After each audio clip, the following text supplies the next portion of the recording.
and we'll be talking about the question of whether or not children can be racist with Adrian Hart, an anti-racism campaigner, he says, who is the author of The Myth of Racist Kids, a critic of anti-racism policy. I've had a punch-up with him before, metaphorically, on the airwaves. I think I'll probably have another one.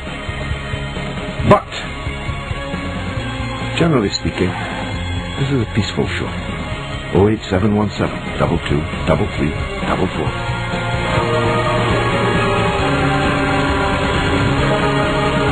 The Week with George Galloway on Talk Sport.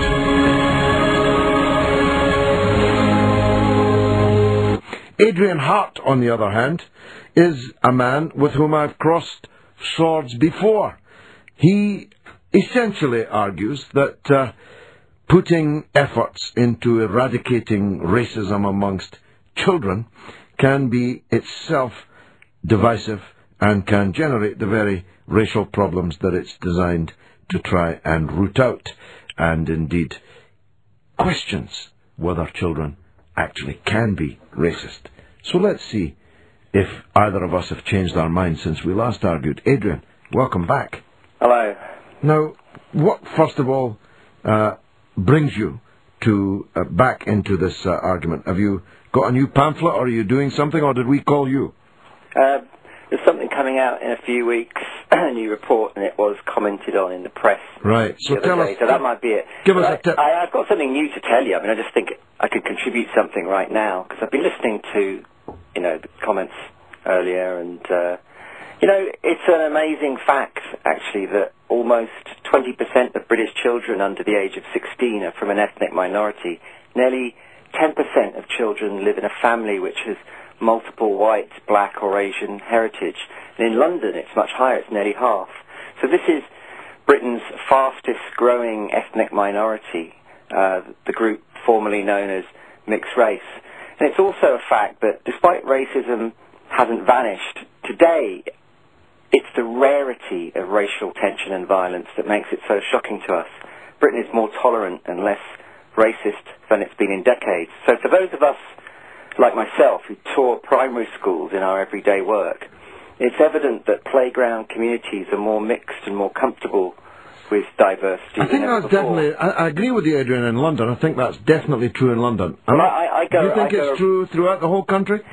Essex, Sussex, sometimes up into the north of England. For those of us, the point that I really want to make about that is not that, obviously it's an uneven picture, but something's breaking out, and I think it's quite amazing, and it speaks of a future that we're not really talking about, which is why, if there's something we need to nip in the bud in primary schools, which is my focus, it's the practice, heavily promoted by government, of converting playground banter and childish insults and misplaced words into so-called racist incidents. And the government urges schools to use a definition of a racist incident as, and I quote, any incident perceived to be racist by the victim or any other person, and they urge zero tolerance.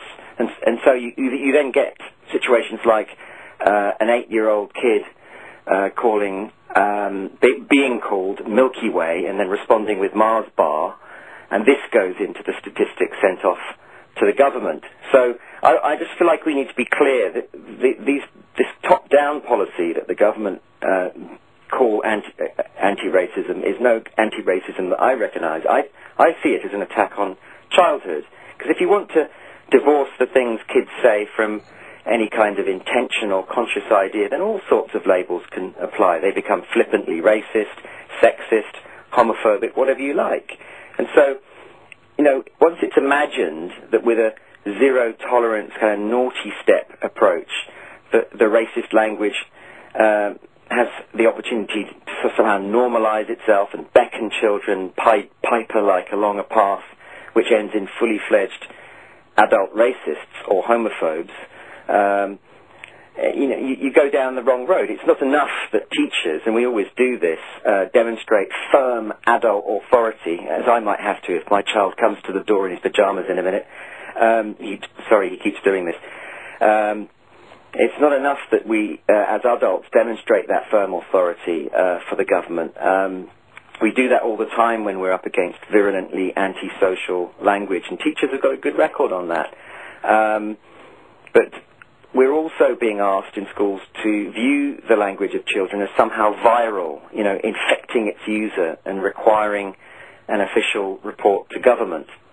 I'll stop there, George, because I tend to kind of rant on. No, I think you made a number of good points, actually, although your preoccupation with this question worries me a little bit, but worries me more, and I'm putting I can tell you can I tell you why I'm preoccupied? Yeah. Well, I'm getting on a bit now. I'm not as old as you, but I was involved in anti-racism in the 80s.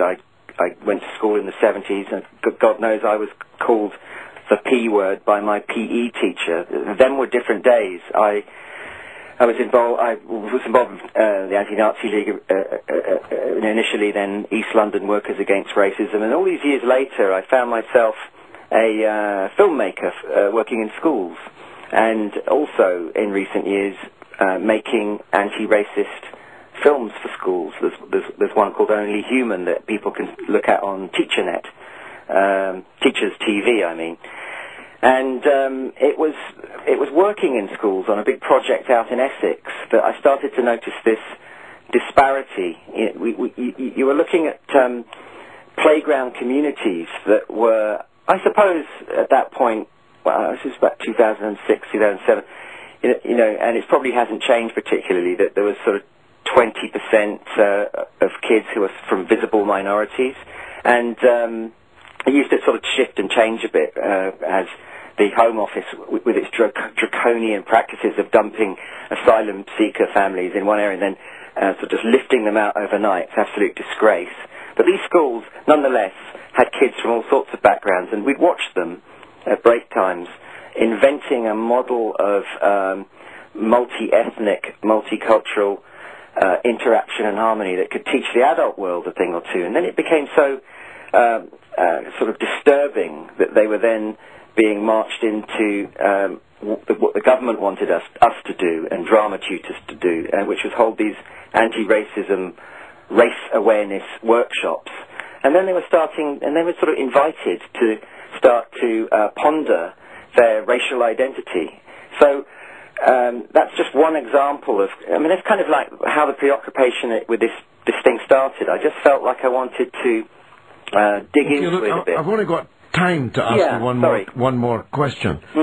Does it trouble you, and let me assure you that this is true, that every bottom-dwelling, knuckle-dragging, white racist listening to this show, and we have some, is cheering you right now? Why would they do that?